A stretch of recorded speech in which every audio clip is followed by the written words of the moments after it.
For the first time in 3 decades, Lebanon and Israel are heading into direct talks.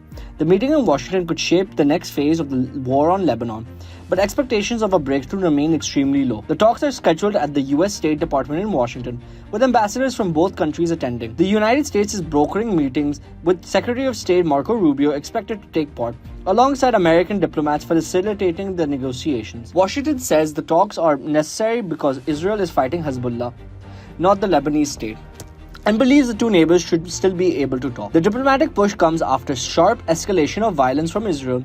Israel has killed more than 2,000 people and displaced over 1.2 million in Lebanon, while Hezbollah has continued rocket attacks and ground fighting along the border. Lebanon says its goal in Washington is simple: secure a ceasefire and stop Israel's attacks. Israel, however, has made it clear that a ceasefire is not its priority. Prime Minister Benjamin Netanyahu has instructed negotiators to focus on one objective: the disarmament of Hezbollah.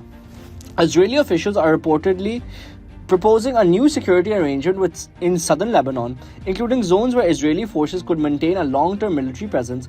The plan would also push the Lebanese army to take responsibility for removing Hezbollah's weapons. Lebanon's government is approaching the talks very differently. Officials say the meeting is only a preliminary step to stop the fighting, warning that disarming Hezbollah cannot happen immediately.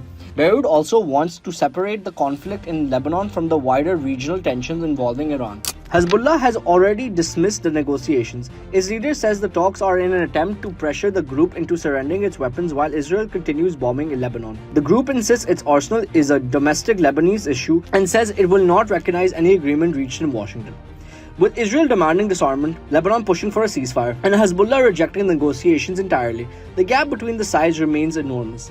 And the events on the battlefield may matter more than anything discussed in Washington.